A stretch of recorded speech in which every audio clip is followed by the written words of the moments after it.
안녕하세요. 오늘도 사연살롱을 찾아주셔서 감사합니다. 얼마 전 결혼을 한 30대 여성이에요. 저는 10살 무렵 부모님을 동시에 잃고 천의 고아가 됐어요. 지금껏 살아오는 내내 부모님의 빈자리로 늘 가슴 한가운데가 뻥 뚫린 것처럼 허전하곤 했어요. 결혼을 앞두고는 더 그렇더라고요. 남편과 예식장을 보러 다니는데 부모님 팔짱을 끼고 한껏 기대에 부푼 예비 신부들을 보니 부모님 생각이 더욱 간절했거든요. 저는 부모님이 돌아가신 그날을 아직도 선명하게 기억해요. 2교시 체육 시간이었는데 수업종이 친 지 한참이 됐는데도 담임선생님이 운동장으로 나오지 않으시는 거예요. 반 아이들과 저는 선생님이 안 계신 틈을 타 운동장을 뛰놀고 있었죠. 잠시 뒤 제게 무슨 일이 불어닥칠지 모른 채 말이에요. 수업이 시작되고도 한참 뒤에 운동장으로 달려나오신 선생님은 제 이름을 부르셨어요. 그리고는 눈물이 그렁그렁한 얼굴로 선생님이랑 같이 좀 가자고 하셨어요. 그리곤 반 아이들은 모두 교실에 들어가 있으라고 하셨죠. 어리둥절한 아이들의 표정만큼 저 또한 도대체 무슨 일이 벌어진 건지 알 길이 없었어요. 그렇게 담임선생님 손을 잡고 간 곳은 대형 병원이었어요. 긴 복도를 따라 어느 방 앞에 섰는데 담임선생님은 방 안으로 들어가기에 앞서 제 손을 꼭 잡으시곤 울먹이셨죠. 안에 부모님이 계신다면서요. 철이 없던 전 신나서 문을 열고 안으로 들어가려 했는데 그런 제 손을 선생님이 막으셨어요. 안 보는 게 좋을 것 같다면서요. 차를 타고 가시다 졸음운전 차량에 사고를 당해서 두 분 모두 세상을 떠나셨다는 거예요. 상처가 심해서 어린 저에겐 보여줄 수 없다고 하셨어요. 모든 게 거짓말 같더라고요. 불과 아침까지만 해도 다 같이 식탁에 둘러앉아 평소처럼 밥을 먹었는데 몇 시간도 안 돼서 어떻게 나만 두고 엄마 아빠가 죽어요? 제 손목을 잡은 선생님 손을 뿌리치며 저는 엄마 아빠를 보겠다고 울었어요. 그러자 선생님도 저를 꽉 끌어안고 엉엉 우셨어요. 그렇게 선생님 품에 안겨 우는 사이 연락을 받고 달려온 이모와 이모부가 저 대신 방으로 들어가 저희 부모님 시신을 확인하고 나왔어요. 이모는 선생님과 함께 복도에 서 있는 저를 보고는 혀를 차며 그러셨죠. 세상에, 이 불쌍한 걸 혼자 놔두고 어떻게 눈을 감을 수가 있어. 아유, 박복한 것 같으니라고. 이모 내외는 난감한 표정이셨어요. 그렇게 전 하루아침에 고아가 됐어요. 더 이상 아침에 늦잠 자는 저를 깨워줄 엄마도 없고 저를 무릎에 앉히곤 도망 못 가게 꼭 껴안고 방귀를 뀌던 장난꾸러기 아빠도 없었어요. 저희 집은 모든 게 그대로 있는데 엄마 아빠만 가위로 오려낸 것처럼 사라지고 없었죠. 담임선생님은 발빠르게 저처럼 부모 잃은 아이들을 보호해주는 시설을 알아보셨고 장례식장에 찾아와 저희 이모한테 그곳 얘기를 전했어요. 그런데 얘기를 다 들은 이모가 버럭 화를 내며 소리치지 뭐예요. 아니, 내 여동생 딸을 어떻게 시설에 보내라고 그래요? 그것도 장례식 날. 우리 정민이는 내가 키웁니다. 그러니까 다시는 내 앞에서 시설이니 뭐니 그런 소리 하지 마세요.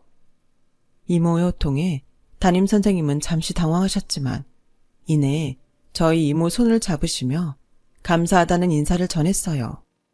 실은 저도 이모님이 정민이를 보살펴 주시면 어떨까 생각했지만 그러기 쉽지 않을 것 같아서 선뜻 말을 못 꺼냈어요.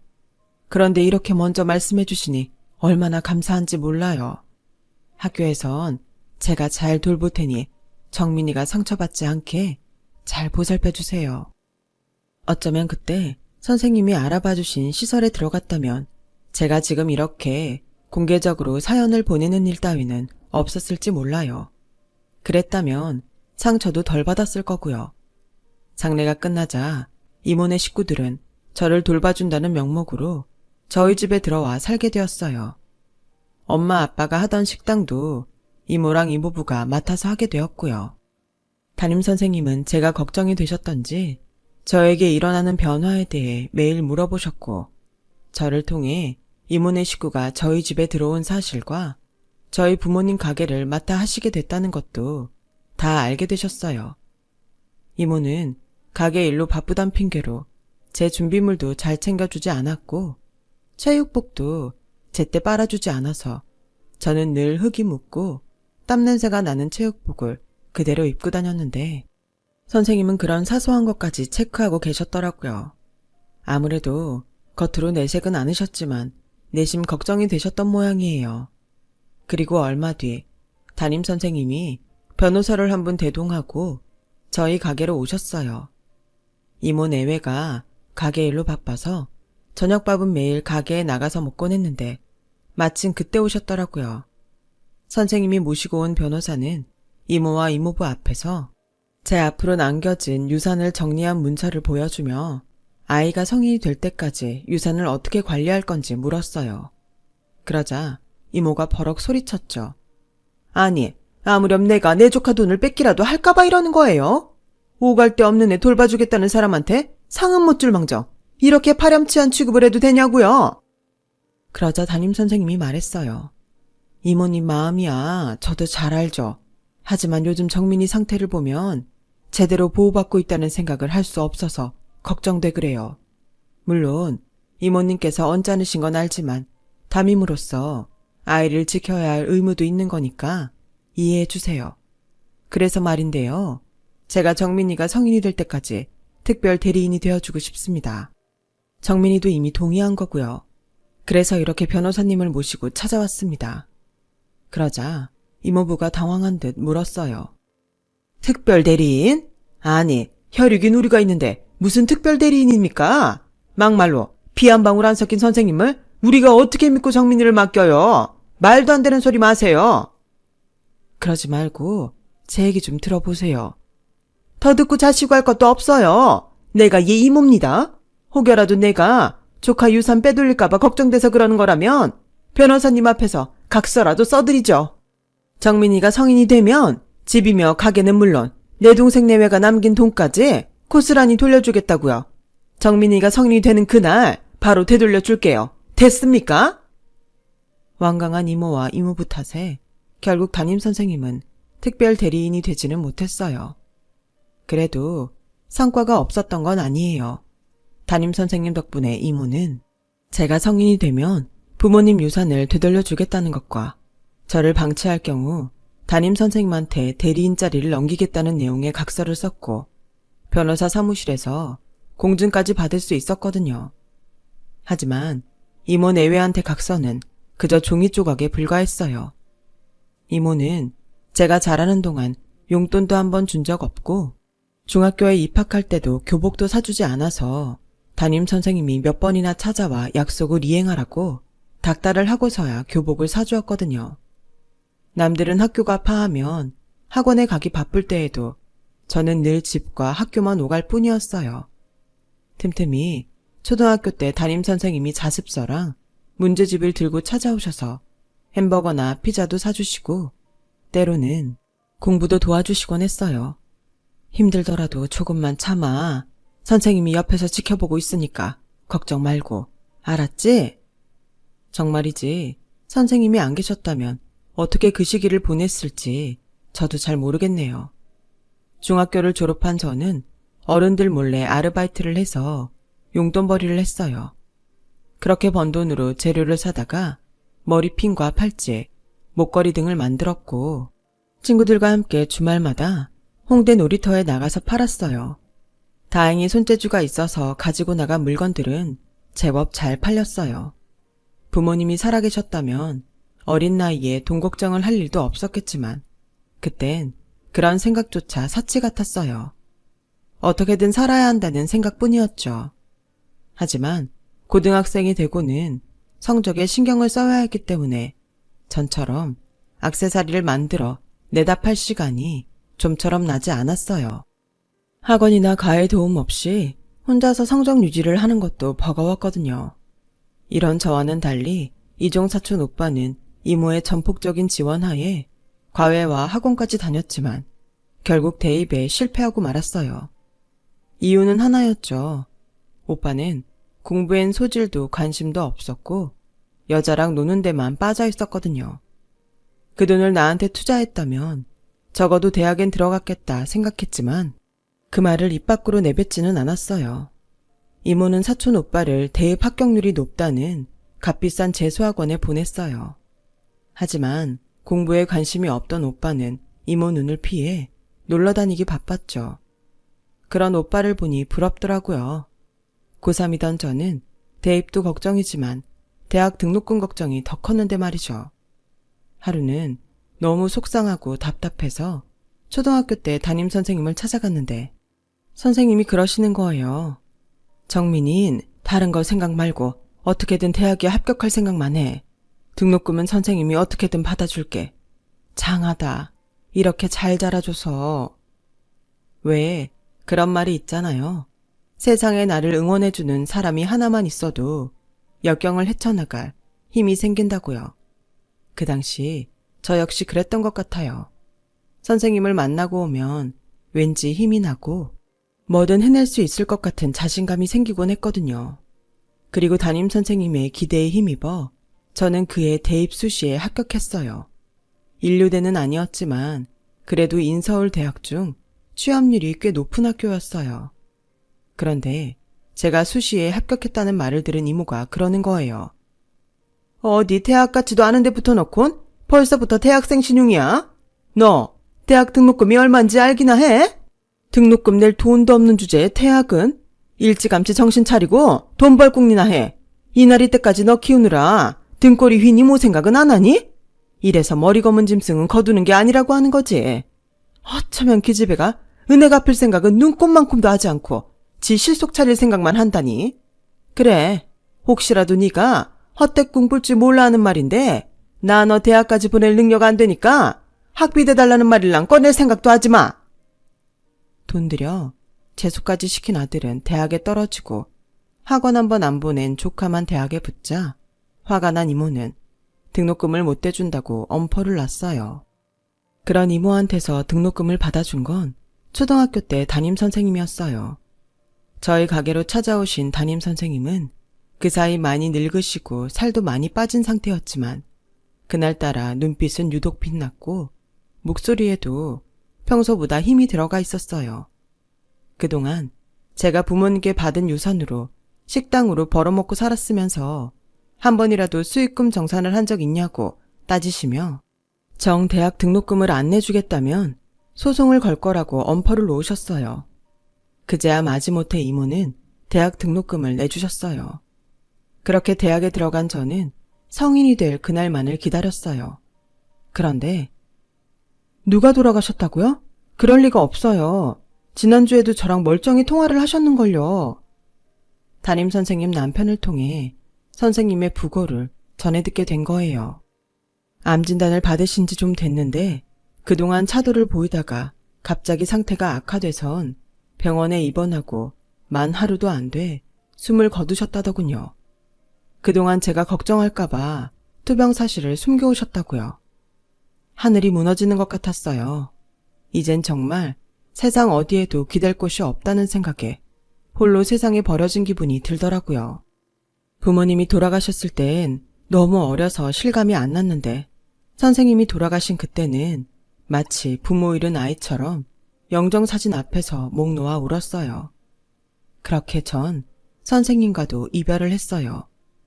담임선생님이 돌아가시자 이모 내외는 10년 묵은 채증이 내려간 것처럼 신이 나서 어쩔 줄 몰라 하더라고요. 그 모습이 마치 악마 같아서 당장이라도 내 집에서 나가라고 소리치고 싶었어요. 성년만 되면 저 인간들 얼굴 안 보고 살 수 있다는 생각으로 버티고 있었죠. 그렇게 성년이 되던 날 저는 이모와 이모부한테 이제 내 집에서 나가라고 말했어요. 부모님 가게도 내놓으라고요. 얘, 너 뭔가 착각하는 모양인데 이거 네 거 아니야. 집이랑 가게 등기 이전한 거 몰랐니? 네 거라는 증거 있어. 있으면 줘봐. 하다못해 각서라도 한 장 있으면 내 눈앞에 당장 내놓으라고. 그동안 길러주는 애도 모르고 어디서 배은망덕한 짓거리야. 너 그럴 거면 당장 내 집에서 나가. 그제야 기억이 나더라고요. 오래전 이모 내외한테 받은 각서가 담임선생님한테 있다는 사실이요. 제가 가지고 있으면 이모가 어떻게 할지 몰라 제가 선생님께 맡겼거든요. 그래서 선생님 댁을 찾아갔는데 이미 이사를 가시고 안 계셨어요. 선생님 장례식 때 부군께서 고향으로 내려가 살 생각이라고 하셨는데 벌써 떠나신 모양이었죠. 선생님 폰으로 전화를 해봤더니 없는 번호라는 음성만 나오더군요. 눈앞이 캄캄했어요. 제게 각서가 없다는 사실을 알고 있는 이모는 적반하장으로 저를 집에서 내쫓았어요. 당장 갈 곳이 없던 저는 학교도 그만두고 일을 시작해야 했죠. 다행히 휴학 신청을 하려고 갔더니 이미 납부한 해당 학기 등록금을 환불해준다고 해서 그 돈으로 고시원에 들어갈 수 있었어요. 이후엔 닥치는 대로 일을 했어요. 학습지 선생부터 문서 입력 알바, 편의점 알바까지 돈이 되는 일은 뭐든지 찾아 했죠. 그러다 학부모들 사이에 잘 가르친다는 소문이 나서 회원이 늘기 시작했고 본격적으로 학습지 선생 일을 했어요. 몸은 피곤하지만 제가 노력하는 만큼 아이들 성적도 오르고 인센티브도 많이 받을 수 있어서 좋더라고요. 그렇게 복학도 미루고 생업을 뛰던 어느 날 학부모님 소개로 소개팅을 하게 되었어요. 제가 가르치는 학생 외삼촌이었죠.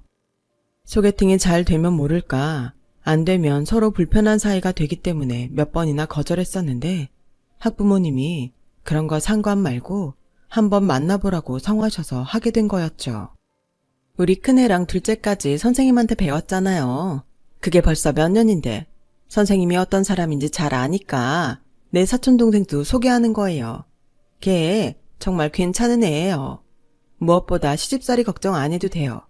이모랑 이모부 모두 교직에 계셨는데 이모는 몇 해 전에 돌아가셨고 이모부는 고향에 내려가셔서 그쪽 분교에서 아이들을 가르치고 계세요.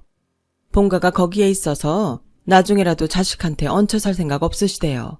편한 자리니까 부담 갖지 말고 한번 만나봐요. 말은 그렇게 해도 관계가 틀어지면 어쩌나 걱정하고 나간 자리였는데 막상 만나보니 정말 괜찮더라고요. 소탈하고 일단 가식이 없었어요. 남을 배려하는 게 몸에 밴 사람이었죠. 기분 좋은 첫 만남을 시작으로 우리는 종종 만나 데이트를 했어요. 아직 사귀기로 결정한 건 아니었지만 편하게 전화할 수 있는 상대로라도 남고 싶은 마음이었어요. 그러던 어느 날이었어요. 그 사람이 주얼리샵 앞에서 그러지 뭐예요? 우리 커플링 할까요? 아니 뭘 그렇게 놀라요? 사귀는 사람끼리 커플링 정도는 할 수 있는 거 아닌가? 사귀는 사람이란 말에 그제야 제 현실이 자각되더라고요. 내 처지를 알고도 나랑 만나려고 할까? 솔직하게 털어놔야겠다는 생각이 들었어요. 그래서 제가 살아온 인생을 힘겹게 털어놨는데 빙그레 웃으며 그러더군요. 사촌 누나한테 들어서 이미 알아요. 그래서 그게 뭐요? 고아라서 나랑 못 만나겠다는 거예요? 그렇게 따지면 나도 반은 고아예요. 엄마가 돌아가시고 안 계시니까요. 부모님이 일찍 돌아가신 게 정민 씨 책임은 아니잖아요. 사람은 태어난 이상 누구나 죽어요. 하늘의 뜻이지 우리 뜻이 아니에요. 그런 거에 발목 잡혀 살지 말아요. 정민 씨 탓 아니니까. 우린 그냥 우리 인생을 살자고요. 난 정민 씨가 좋고 정민 씨도 나랑 같은 마음이길 바랄 뿐이에요. 내 마음의 상처를 누구보다 따뜻하게 보듬어주는 그 사람의 마음에 저도 용기를 내보기로 했어요. 그렇게 우리는 커플링을 끼고 진짜 연인이 되었어요. 그리고 2년 뒤 결혼을 하게 되었죠. 고향에 계시는 시아버님께 인사를 드리러 갔는데 얼마나 심장이 쿵쾅거렸나 몰라요. 그동안 까다로운 학부모들을 상대해 왔음에도 불구하고 그보다 10배는 더 걱정이 되더라고요. 그렇게 시댁 대문을 열고 들어갔는데 낯익은 분이 마당에 서 계시더라고요. 담임선생님 부군이셨어요. 제가 선생님과 만날 때 종종 함께 나오셔서 차를 태워주신 적이 있어서 장례식장에서 뵌 이후 몇 년 동안이나 못 뵈었지만 기억하고 있었거든요. 선생님 부군께선 저를 보시더니 환하게 웃으시며 안아주셨어요. 정민 양, 어서 와요. 이 녀석이 보내준 사진을 보고 얼마나 놀랐는지 몰라요. 우리가 인연은 인연인가 봅니다. 그렇게 찾아도 도무지 찾을 수 없었던 분을 시아버지로 만나다니 운명의 장난 같다는 생각이 들었어요. 무엇보다 돌아가신 선생님 생각이 나서 울컥하더라고요.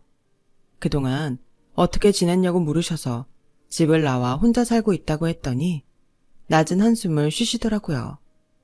그리곤 집사람이 걱정했던 일이 현실이 됐다며 안타까워하셨어요. 그래도 공증까지 받은 각서가 있으니 소송을 걸면 유산을 돌려받을 수 있을 텐데 왜 소송을 안 걸었냐고 물으셨어요. 그게 각서가 저한테 없어서요. 그래서 말인데요. 혹시 선생님 유품 중에 제 각서가 없었나요? 선생님께서 보관해 주셨거든요. 이사를 오면서 어지간한 것들은 다 버리고 오셨다며 남은 물건은 창고에 넣어두었으니 한번 찾아보자고 하셔서 창고로 향했어요. 결혼 허락을 받으러 갔다가 보물찾기를 하게 된 셈이었죠. 세 사람이 샅샅이 뒤져봤지만 각서는 어디서도 나오지 않았어요. 허탈했지만 그래도 좋은 인연을 얻어서 그나마 위안이 되었죠. 신혼집은 제가 살던 원룸과 예랑이 살던 원룸을 빼서 전셋집을 마련했고 혼수는 쓰던 물건 중 쓸만한 걸 제외하고 꼭 필요한 것들만 사서 채우기로 했어요. 결혼식은 저희 쪽 하객이 없으니 본가에 내려가 시댁 친인척분들과 동네분들을 모시고 전통 혼례로 하기로 했고요. 그렇게 결혼 준비가 막바지에 다다르던 어느 날 아버님이 제게 전화를 하셨더라고요. 이모 내외를 모시고 상견례를 하고 싶으시다고요. 제 상황을 누구보다 잘 아시는 분이 상견례를 하자고 하셔서 황당했어요. 그래서 이모는 분명히 상견례에 안 올 거라고 생략하면 안 되겠냐고 말씀드렸더니 당신을 믿고 따라달라고 그러시지 뭐예요. 그러시면서 이모를 만나기 불편할 테니 아버님이 직접 가서 얘기하신다나요? 솔직히 불안했어요. 아버님이 아니라 돌아가신 선생님이 찾아가도 이모는 콧방귀만 낄 게 뻔했으니까요. 그런데 뭔 영문인지 이모가 상견례에 오겠다고 했다는 거예요. 그렇게 상견례 날이 되었고 저는 상견례를 하기로 한 식당으로 갔어요. 가보니 이모 내외가 저를 반기시며 왜 진작 말 안 했냐고 하지 뭐예요? 일찍 부모 잃고 마음고생하더니 이제야 내 앞에 빛이 비치는구나. 이렇게 엄청난 집에 며느리로 들어가다니 성공했다. 도통 알아들을 수 없는 소리에 일이 뭔가 잘못 돌아가고 있는 게 아닐까 걱정이 됐어요. 양가 어른들이 다 오시고 본격적으로 결혼 얘기가 나오는데 이모가 갑자기 봉투를 꺼내 아버님께 드리더군요. 설마 결혼 자금이라도 내놓는 건가 싶어 놀라던 찰나 봉투를 열어보신 아버님 얼굴이 발갛게 타오르는 게 보였어요. 아버님은 잔뜩 화가 나신 얼굴로 대체 이게 뭐냐고 소리치셨죠. 그러자 이모가 방실방실 웃으며 조카가 부잣집으로 시집간다는 얘기를 듣고 이제야 우리 부부가 그간 쌓은 덕을 되받는구나 싶더라고요. 그동안 정민이 키우면서 들어간 돈 사돈께서 갚아주셨으면 합니다. 서울에도 건물 몇 개 가지고 계신다니 이 정도는 애들 껌값도 안 되겠죠? 저요? 내 자식은 대학에 못 보낼 망정 정민이 쟤는 대학 공부까지 시켰습니다. 부모 없는 조카 내 새끼보다 더 입히고 더 먹이고 공부시킨 공덕 지금이라도 보상받아야 마땅한 거 아닙니까? 며느리 키운 양육비다 생각하세요. 인면수심이라더니 이모를 두고 하는 말이 분명했어요. 인간이라면 이러면 안 되잖아요. 나한테 그동안 한 짓도 모자라 아버님한테 양육비를 받겠다니 도대체 사람이 어디까지 악해질 수 있는지 상상도 안 되더라고요. 부들부들 떨리는 손을 부여잡으며 한마디 하려는 그때 아버님이 먼저 버럭 소리치셨어요. 이런 버러지만도 못한 것들이 있나. 이러고도 사람이라고 할 수 있어. 조카 재산까지 깡그리 뺏고도 모자라 양육비를 달라고. 에라이 천벌받을 것들아. 내가 왜 이런 자리를 마련했는지 알아? 혹여라도 당신들이 인간이라면 혼인을 앞둔 조카한테 그간 지은 죄를 사죄할 거라는 일말의 믿음이 있어서였어. 그런데 끝까지 인간이길 포기하는 걸 보니 더는 관용을 베풀 필요가 없겠군. 몇 해 전에 죽은 아내가 남긴 일기장을 발견했는데 거기에 재미있는 각서가 한 장 들어있더군요. 조카가 성인이 되면 모든 조카 소유의 유산을 고스란히 넘겨주겠다는 각서. 거기에 당신 이름과 도장이 선명하게 찍혀 있습니다. 변호사 사무실에서 공증까지 받은 거니 법적으로도 유효한 건 당연지사고 이제 남은 건 모든 건 원래 주인한테 되돌아가는 일 뿐이겠지요. 성인이 된 지도 한참 지났으니 당장 집행을 해도 무방할 겁니다. 이번 주 내로 당장 가게랑 집 비우고 내 며느리 앞으로 남겨진 현금도 모조리 반납하세요. 혹여라도 금액을 속일 생각은 꿈도 꾸지 않는 게 좋을 겁니다. 공증을 맡았던 변호사가 어찌나 꼼꼼한 사람이던지 유산 내역을 10원 한 장 안 빠뜨리고 다 명시해뒀더라고요. 그리고 앞으로 내 며느리 근처에 얼씬거리기라도 하면 가만 안 둘 테니 알아서들 하십시오. 아니, 이런 게 어딨습니까? 아무리 그래도 내가 제 이모라고요. 이모 조카 사이에 말로 풀 수도 있는 일을 왜 삼자가 나서서 이럽니까? 나요, 그 돈 못 줘요. 내가 제 키워준 값 받아야겠다고요. 나한테도 권리가 있어요? 권리요? 뭘 했다고 권리를 찾아요? 그간 조카 돈으로 호의호식하고 살았으면 됐지. 뭘 더 바래요?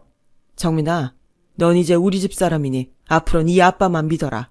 저런 버러지 같은 것들이 내 옆에 맴돌지 않게 내가 내 아들이랑 널 지켜줄 테니까. 죽은 내 아내도 그러길 바랄 거다. 아버님은 울먹이는 제 손을 잡고 룸을 나서셨어요. 남편은 혹시나 이모 가족이 저한테 해코지를 할까봐 제 뒤를 감쌌고요. 집으로 향하는 차 안에서 하염없이 우는 제게 아버님이 그러시더라고요. 이제 제 옆에는 아빠랑 남편이라는 든든한 백이 있으니까 누구 앞에서도 주눅 들지 말고 당당하게 살라고요. 중단한 공부도 마저 하고 앞으론 내 자신의 행복만 생각하며 살라고요. 그게 돌아가신 부모님과 선생님에 대한 최고의 효도라고 말이죠. 그날 저는 피를 나눈 이모를 잃은 대신 세상에서 가장 든든한 시아버지를 얻었어요. 이모 내외한테 300억대 자산가라고 속이고 저 대신 복수를 해준 아버님 덕분에 저는 뒤늦게나마 부모님 유산을 되돌려 받을 수 있었고 조카 유산을 빼돌리고도 아나무인처럼 굴던 이모네 식구들은 졸지에 길바닥에 나앉게 되었어요. 모든 게 제자리를 찾게 된 거죠. 오랜 시간이 걸려 힘들게 되찾은 제자리에서 앞으로는 슬픈 과거는 잊고 새로운 가족과 다 같이 꽃길을 걸어보려고 합니다. 지금까지 제 사연을 들어주셔서 감사합니다. 건강이 최고입니다. 항상 건강 조심하시고 행복하세요. 여러분, 사연 댓글에 응원과 현명한 조언 부탁드려요. 좋아요와 구독은 저에게 큰 힘이 됩니다. 오늘도 좋은 일 가득하세요.